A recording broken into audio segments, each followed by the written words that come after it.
Salamat Lord sa chance na ito upang kami po ay makapag-usap-usap ng iyong mga banal na salita. I-bless mo po kami, Panginoon, ang iyong mayamang salita.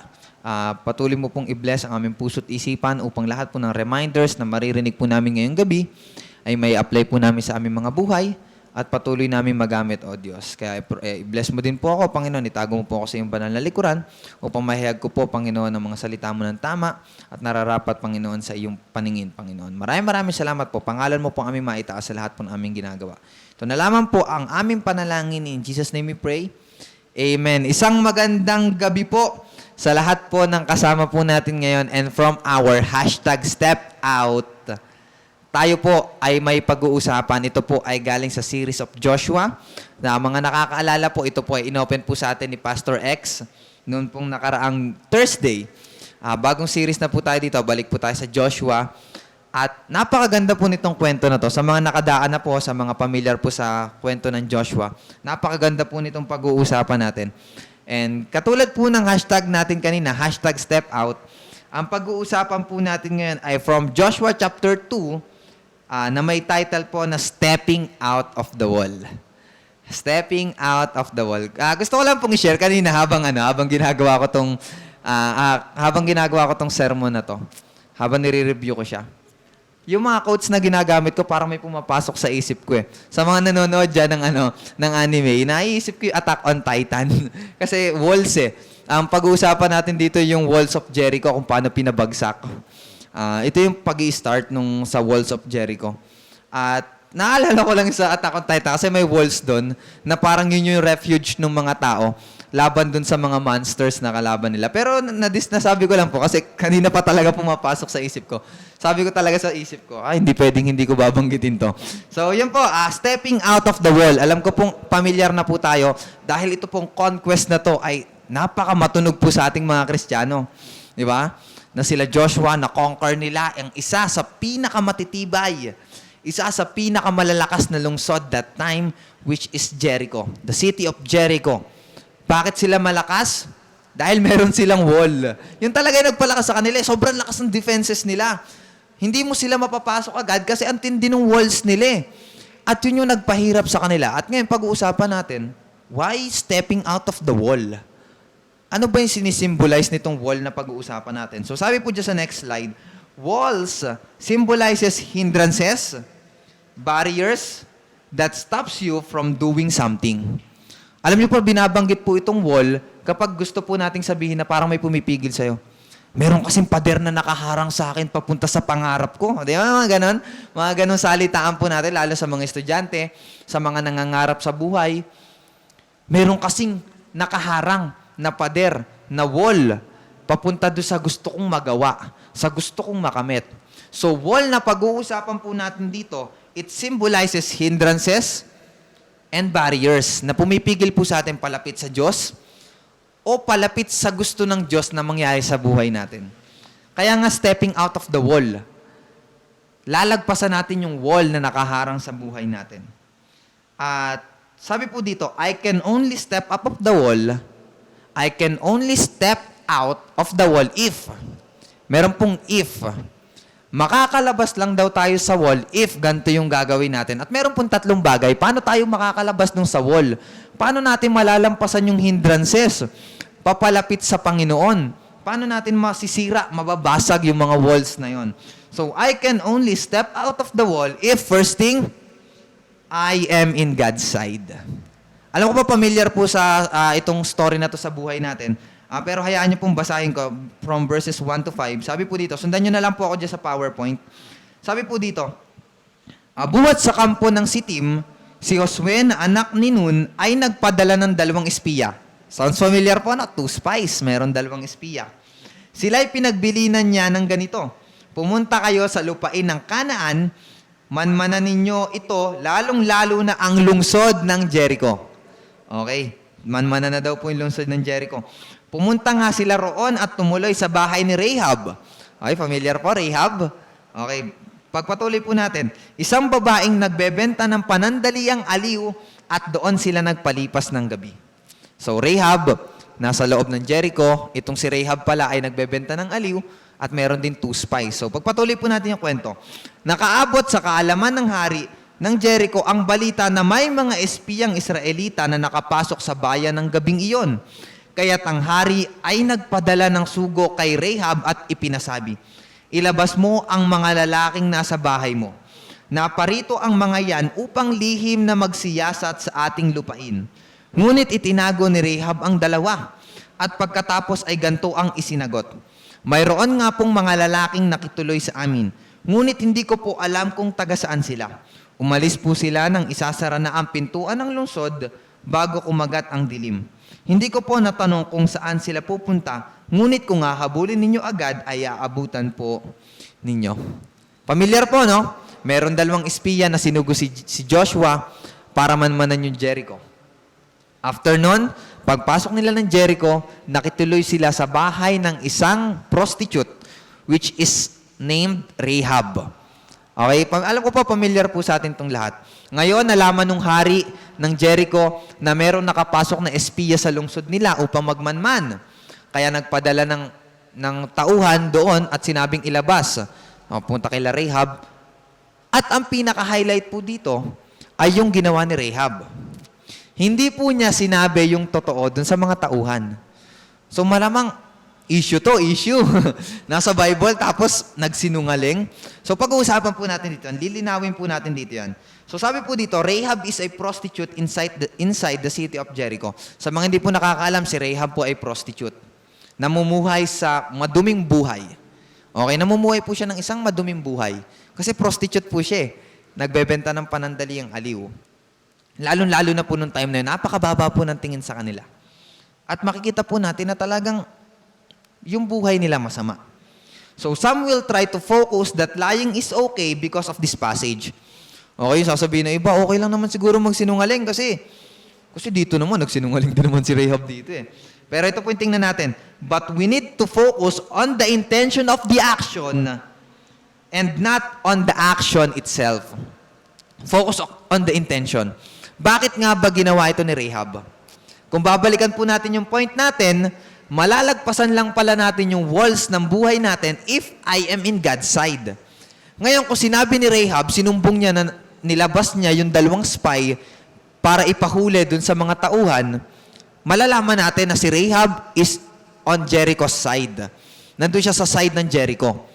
Pero hindi eh.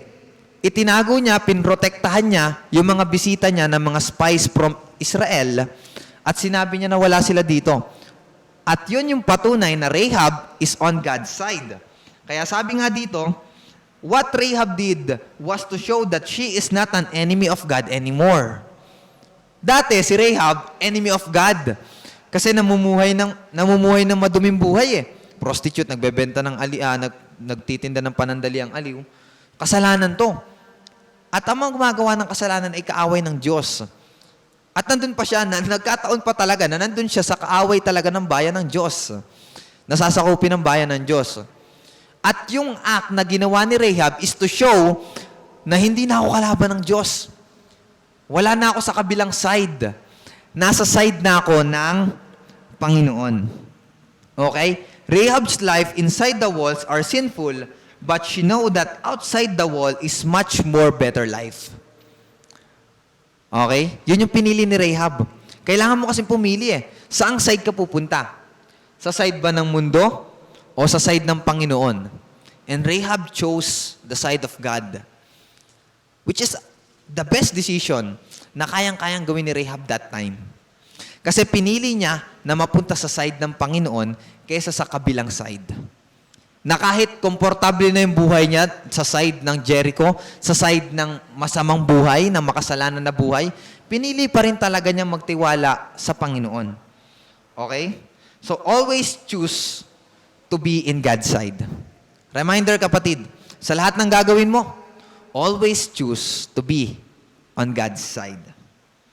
What you do every day shows which side are you on. Ano ba yung ginagawa mo sa araw-araw? Para mapakita mo sa Panginoon na nasa side ka ng Lord. Baka mamaya sasabihin mo, nasa side ako ng Lord. Tapos ginagawa mo pala araw-araw. Nagsisinungaling ka araw-araw. Or nanlalait ka araw-araw. Nanjudge ka ng tao. Hindi ka naman nalapit sa Panginoon. Nagnanakaw ka. or gumagawa ka ng mga immorality, or kung ano-ano pa mga pandadaya. Kasi yung ginagawa po natin sa araw-araw, it determines saan ba tayo nakaside.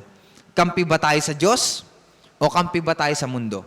Ngayon, kung ginagawa natin ay makamundo, kahit sabihin po natin na nasa side tayo ng Panginoon, hindi po siya reliable source. Hindi po siya totoo. Bakit? Kasi depende po kung saan tayong side, dun sa ginagawa natin, hindi sa sinasabi natin. Okay? So, kung ano yung ginagawa natin sa araw-araw, yun po yung nagdidikta kung nasa ang side tayo. So, do not be imprisoned inside your walls. Mga kapatid, do not be imprisoned inside your walls. Meron tayong mga walls sa buhay natin. And wag nating hahayag ikulong nila tayo. Ano ba yung mga nag-i-imprison sa atin? Para hindi tayo makatawid sa kabila. Para hindi tayo makalapit sa Panginoon. Para hindi natin magawa yung best natin para sa Diyos. Ano yung mga yon? Sometimes it's your past. Ganito kasi ako dati eh. Kaya hindi na, siguro wala na talaga. Sometimes it's because of sin. Baka meron tayong mga kasalanang ginagawa, kaya hindi tayo makatawid dun sa wall. Minsan ito na nga talaga yung wall eh. Yung sin, kaya hindi natin siya mahakbangan. Minsan yung failures. Akala natin, nag-fail tayo dati, wala na tayong pag-asa makabangon ulit. Minsan akala natin discouragement. Akala natin yung tingin ng ibang tao sa atin. Hindi natin magawa yung gusto ng Diyos sa buhay natin kasi masyado natin tinitingnan yung mga umaharang sa atin. Na minsan iniisip masyado natin yung sasabihin ng iba. Ay, hindi naman nila ma-appreciate yung ginagawa ko eh. Hindi naman nila ma-appreciate yung effort ko eh. Ay, hindi, iniusgahan lang naman nila ako eh. O minsan sasabihin natin, ganyan yung tingin nyo sa akin, makasalanan yung tingin nyo sa akin. Eh, di gagawin ko, magiging makasalanan na lang ako. Hindi na ako tatawid, palapit sa Diyos. Mga kapatid, reminder, do not be imprisoned inside your walls. Bakit? Kasi hindi nagiging maayos yung buhay ng nakakulong. Okay? Alam niyo kung bakit hindi maayos yung pakiramdam natin ngayon? Kasi nasa kabilang gilid ka ng pader. Nandito ka pa sa mga bagay na to. Tama ba yung side na tinuturo dito? Nandito sa mga to eh. Doon sa past mo, nandun ka sa sin mo, nandun ka sa failures mo, nandun ka sa discouragement mo, nandun kang side. Wala ka sa side ng Panginoon. Kaya hindi aayos yung pakiramdam mo. Okay? Hindi magiging maayos yung pakiramdam mo kung nandito ka sa side na to. Masyado ka nagpo-focus sa past mo. Masyado ka nagpo-focus sa kasalanan mo na ayaw mong bitawan. Masyado ka nagpo-focus sa failures mo, sa mistakes mo. Masyado ka nagpo-focus sa tingin sa'yo ng ibang tao na minsan dinidiscourage ka na hindi naniniwala sa kakayahan mo. Hindi talaga ayos yung pakiramdam natin kung dito tayo magpo-focus. Kaya kailangan natin gawin, mag-focus tayo sa Lord. Okay? Sabi nga dito, choose God's side and you will be all right. Kapag pinili mo na mapunta sa side ng Panginoon, aayos yung pakiramdam mo. Kaya sa mga hindi maayos yung pakiramdam dyan ngayon, baka kasi nakafocus tayo dito sa mga bagay na to, sa discouragement, sa failure, sa sin, sa past natin. Baka nakakulong pa rin tayo sa kabilang side ng wall. And God wants us to be on the other side. God wants you to be on the other side. Gusto niya na tumawid ka. Gusto ng Lord na mag-step out ka dun sa wall na meron ka ngayon. Kaya anong kailangan mong gawin? Choose God's side. Pangalawa, sabi dito, I can only step out of the wall if I fear God. Kailangan pala, takot pala tayo sa Panginoon. So, basahin po natin yung second, verses 6 to 13. Sabi po dito, sa itaas ng bubog niya pinatago ang 2 espiya at tinabunan ng mga tangkay ng lino at isinalansan niya roon. Hinabol nga ng mga tauhan ng hari ang 2 espiya hanggang sa tawiran ng Ilog Jordan. Pagkalabas ng mga umahabol, isinara ang pinto ng lungsod bago natulog ang mga espiya. Umakyat si Rahab sa bubong at sinabi sa kanila, alam kong ibinigay na sa inyo ni Yahweh ang lupaing ito. At ang mga taga rito ay takot na sa inyo. So alam na pala, no? Alam na ni Rahab na this land is given to the Israelites. Hindi na sa amin ito ngayon. Nabalitaan namin kung paanong pinatuyo ni Yahweh ang dagat na pula.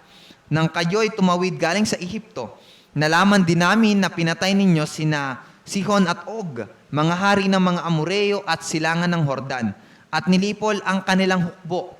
Kinilabutan kami nang marinig ang mga balitang iyon. Natakot kaming humarap sa inyo sapagkat si Yahweh na inyong Diyos ay Diyos ng langit at ng lupa. Kaya ngayon ipangako nyo sa ngalan ni Yahweh na hindi ninyo gagawa ng masama ang aking sambayanan, alang-alang sa pagtulong kong ito sa inyo. Bigyan ninyo ako ng isang katibayang ililigtas nga ninyo ang aking ama't ina, ang aking mga kapatid at ang kanilang mga pamilya. Katibayang hindi ninyo kami hahayaang mapatay. So wait lang po.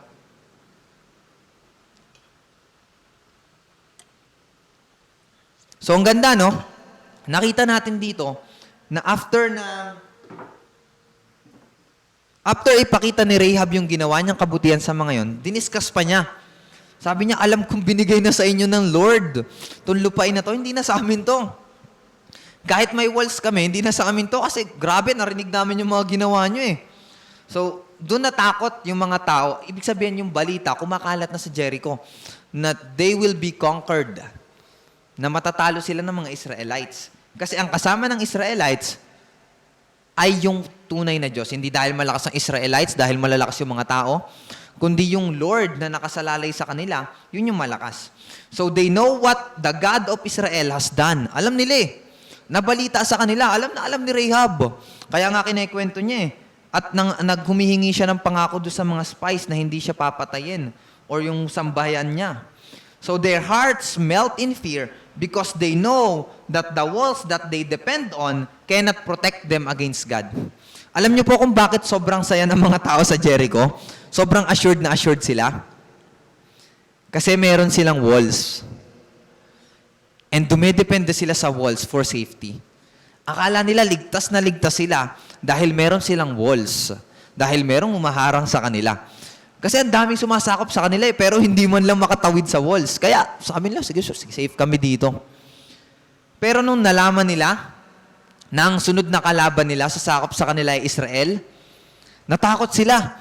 Kasi alam nila na yung walls, yung pader na dinedependihan nila for their safety, ay hindi sila kayang iligtas laban sa Diyos ng Israel. Alam niyo po kung bakit? Because even the Red Sea cannot stop God.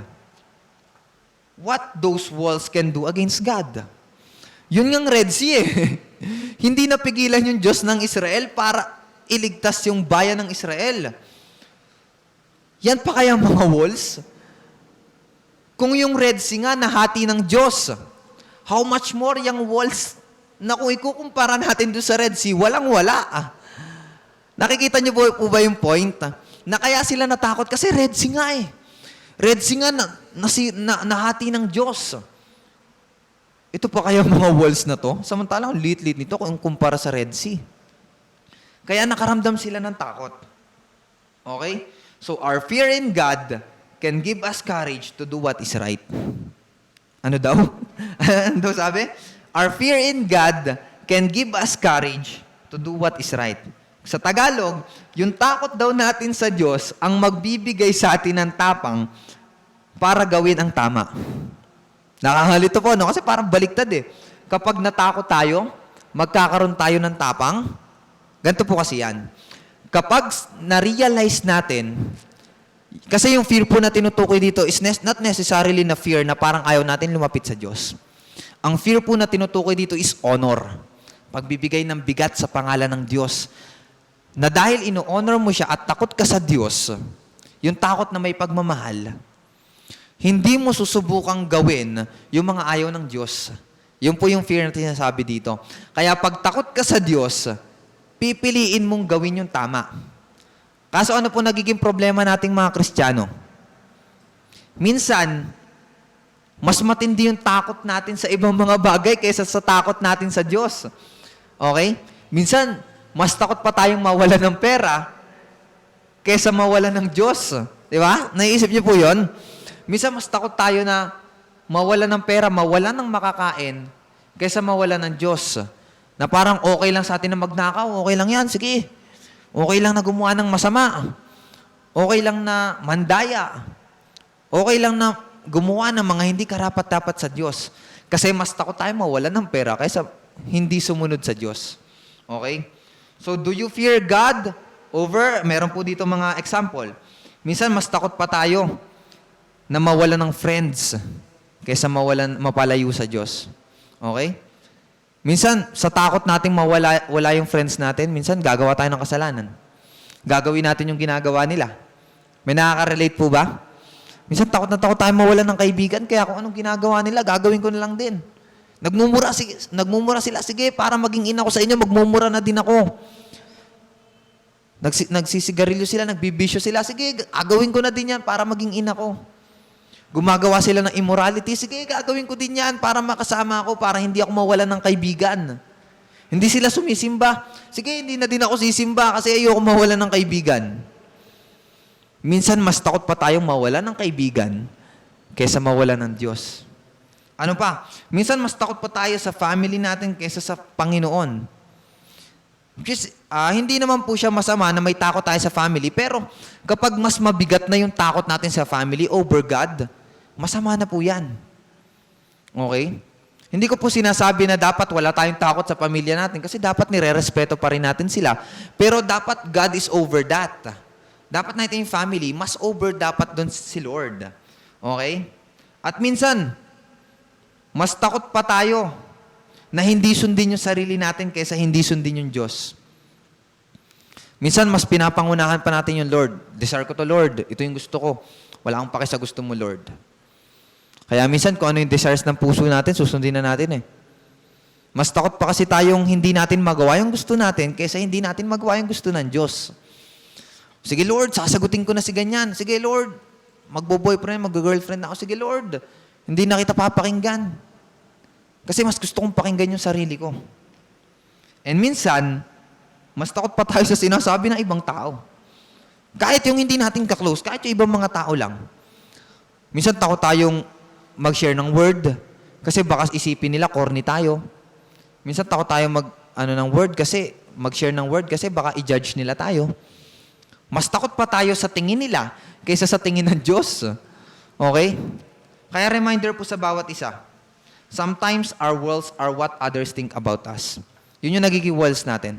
Kung ano yung tingin sa atin ng ibang tao, minsan yun yung nagiging wall natin eh. Kung ba't hindi tayo maka-step up out of the wall kasi mas takot tayo dun sa sasabihin ng ibang tao kaysa sa sasabihin ng Diyos. Kaya reminder po, i-prioritize natin si Lord. Mas dapat tayong matakot sa Kanya kaysa sa sasabihin ng ibang tao. Sabihin man ng lahat ng tao na hindi nila tayo tanggap, kung tanggap naman tayo ng Diyos, mas okay yun. Kaysa naman tanggap ka ng lahat ng tao, tapos hindi ka tanggap ng Diyos. Mas maganda pa rin yung approval ng Diyos kaysa sa approval ng iba. Yan po ang tatandaan nyo. Mas mahalaga pa rin yung palakpak ng Panginoon kaysa sa palakpak ng iba. Mas maganda pa rin yung kasama natin ng Diyos kesa kasama natin ng iba, tas wala naman tayo sa Diyos. Okay? Yun po yung reminder sa bawat isa. Kaya tandaan po natin, yung Red Sea nga, hinati ng Diyos. Yan pa kaya mga walls na humaharang sa buhay mo ngayon. Yung Red Sea nga yung walls nga ng Jericho na nagawa ng paraan ng Diyos eh. Yan pa kaya mga walls mo. Ano yung mga walls natin na diniscuss natin kanina? Yung past mo, mistakes mo, failures mo, discouragement na nararanasan mo, pagtingin sa'yo ng ibang tao. Yun nga Red Sea, saka yung walls ng Jericho, nagawa ng paraan ng Diyos. Yan pa kaya, na napakaliit na bagay kung ikukumpara natin sa mga bagay na yun. Kaya tandaan po natin, kung ipinakita sa'yo ng Diyos ang pupuntahan, magtiwala ka na gagawa siya ng daraanan. Pinakita sa'yo ni Lord kung saan ka pupunta, huwag ka mag-alala, gagawan ng Lord ng paraan para makapunta ka doon sa bagay na yun. Ang pangako ng Diyos, makakagraduate ka. Ang pangako ng Diyos, magkakaroon ka ng magandang buhay. Pangako ng Diyos, magiging kontento ka sa buhay mo. Pangako ng Diyos, magiging magaling ka. Pangako ng Diyos, madadala mo ulit yung family mo sa Kanya. Pangako ng Diyos, yung sakit mo ngayon mawawala. Kung pinakita sa'yo ng Lord, huwag kang mag-alala, gagawa ng paraan ng Diyos yan. Kaya magtiwala tayo sa Kanya. So that's second thing. I can only step out of the wall if I fear God. And third thing, I can only step out of the wall if I will trust God. Kung hindi tayo magtitiwala sa Panginoon, hindi po tayo makakatawid sa other side of the wall. Kaya kailangan natin gawin, magtiwala sa Panginoon. From verses 14 to 21, basahin po natin. Sinabi sa kanya ng mga espiya, ang buhay namin ay garantiya sa buhay ninyo. Huwag mo lang ipagsasabi ang pakay namin dito, ipinapangako naming walang masamang mangyayari sa inyo kapag ibinigay na sa amin ni Yahweh ang lupain ito. Nakakabit sa pader ng lungsod ang bahay ni Rahab, kaya't buhat sa kanyang bintana inihugos niya sa labas ng lungsod ang 2 espiya. Ngunit bago sila umalis, sila'y pinagbilinan niya ng ganito. Pumunta muna kayo sa kaburulan at magtago kayo roon ng 3 araw upang hindi kayo makita ng mga tauhan ng hari. Kapag nakabalik na sila ng lungsod, saka na kayo lumakad. Sinabi naman sa kanya ng 2, tutuparin namin ang aming pangako alang-alang sa iyo. Kailangan mong gawin ito. Pagbalik namin para sakupin ang inyong lungsod, ilawit mo ang pulang lubid na ito sa bintanang aming bababaan. Tipunin mo sa iyong bahay ang iyong ama't ina, ang iyong mga kapatid at buong angkan ng iyong ama. Hindi kami mananagot kung may lumabas sa bahay at may patay. Ngunit pananagutan namin kapag may nasaktan sa sino mang nasa loob ng bahay. Subalit kapag ipagsabi mo itong ating pinag-usapan, huwag mo nang asahan ang pangako namin sa iyo. Pumayag ang babae at pagkatapos ay pinaalis ang mga espiya, pagkatapos itinali niya sa labas ng bintana ang lubid na pula. So alam ko po, familiar po sa atin to. Para matandaan nila ang pangako nila kay Rahab, kailangan ilawit yung pulang lubid. At nakatakas naman po yung mga espiya. At konting spoiler lamang po, sa mga susunod po na chapters, nasakop nila yung Jericho at nailigtas nila si Rahab kasi tinupad nila yung pangako. Nakita nila may pulang lubid na nakalawit, hindi nila pinatay yung sambahayan na yun. Okay? So Rahab trusted the spies. Nagtiwala si Rahab dun sa mga spies na meron sa pangako na ginawa nila. So they make a promise in the name of the Lord. It is not an empty promise po. Hindi sila nangako ng parang katulad ng pangako natin na parang wala-wala lang. Yung pangako nila talagang nangako sila sa ngalan ng Panginoon. Na sabi nila, sige magbabayad kami kapag may nasaktan sa inyo. So Rahab trusted them and did what they told her. Sinabi ng mga spies, sige, tutuparin namin yung pangako namin sa'yo. Basta ilawit mo yung lubid para matandaan namin. Para alam namin kung aling bahay yung hindi namin sasaktan. Okay? So, ganun nga yung ginawa ni Rahab. Kaya tandaan po natin, dun sa act na yon, it is a reminder that trusting is doing. Trusting is not just about trusting. Sasabihin na, sige, nagtitiwala ako sa'yo. Titiwala ako sa'yo, Lord. Trusting is doing. If you trust on what God said, do what God said. Ganun lang po, simple yun. Kung nagtitiwala tayo sa sinabi ng Diyos, gawin mo kung ano yung sinabi ng Diyos. Kapag sinabi ni Lord na tumalon ka, tumalon ka. Kapag sinabi ni Lord na ipagpatuloy mo yung ginagawa mo ngayon, ipagpatuloy mo. Kasi yung iba sa atin ganito, pinangakuan ng Diyos. Sige, mangyayari itong pangako ko sa'yo. Basta ipagpatuloy mo yung ginagawa mo. Kaso pag nakaranas tayo ng problema, titigil natin. Tapos sasabihin natin, Lord, hindi mo naman tinupad yung pangako mo sa akin eh. Hindi po. Trusting is doing.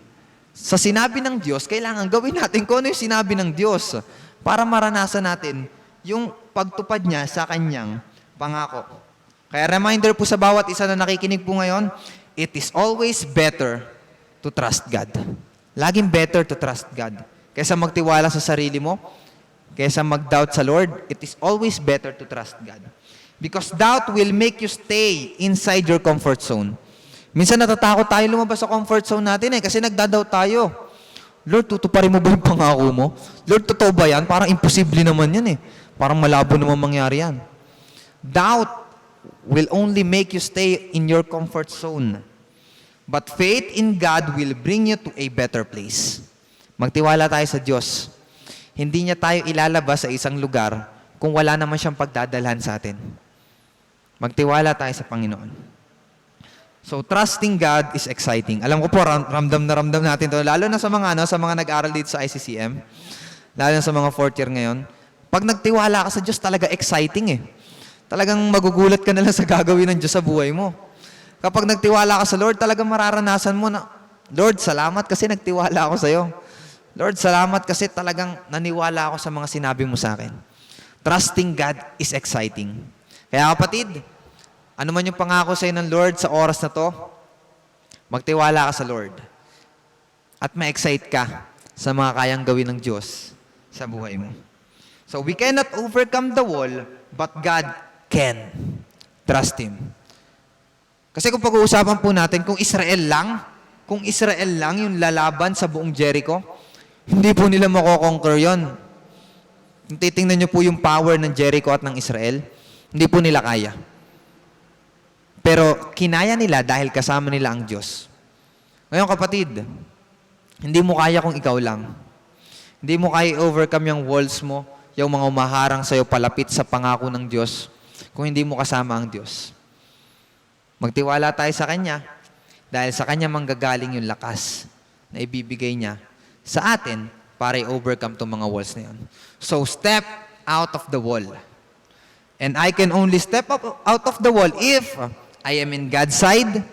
Second thing, if I fear God. And third thing, if I trust God. Kaya para po sa ating pagtatapos, gusto ko lamang pong iwanan to para sa bawat isa.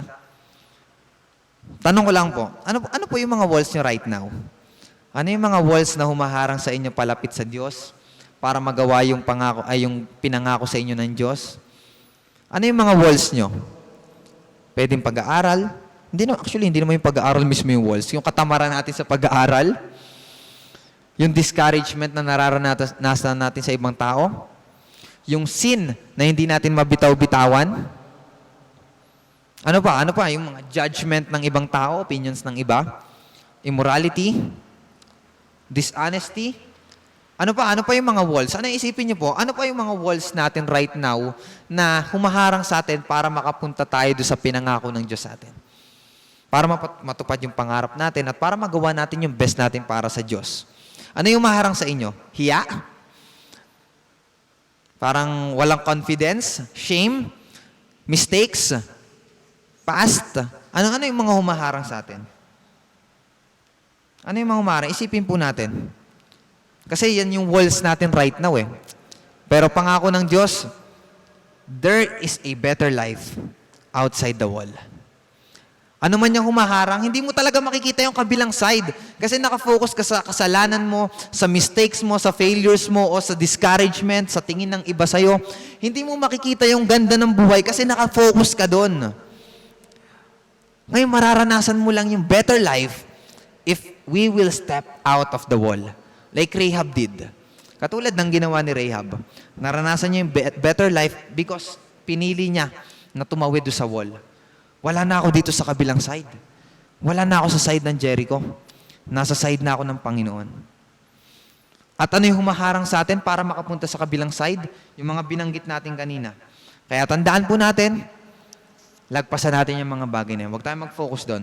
Kasi hindi ayos yung pakiramdam natin, hindi natin makikita yung ganda ng buhay kung mag-focus tayo sa mga bagay na yan, sa walls na yan. Okay? So, no wall can stop the will of God for you.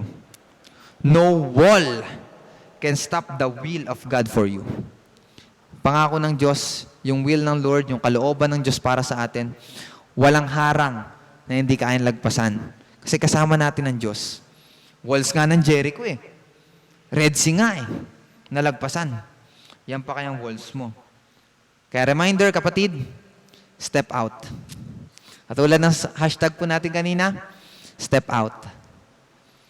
Kung hindi maayos yung pakiramdam mo ngayon, kung nahihirapan ka ngayon, kung ang baba ng tingin mo sa sarili mo ngayon, kung hindi mo magawa yung best mo para sa Diyos, reminder, step out sa walls na meron ka. Tayo pong lahat ay manalangin. Let's pray.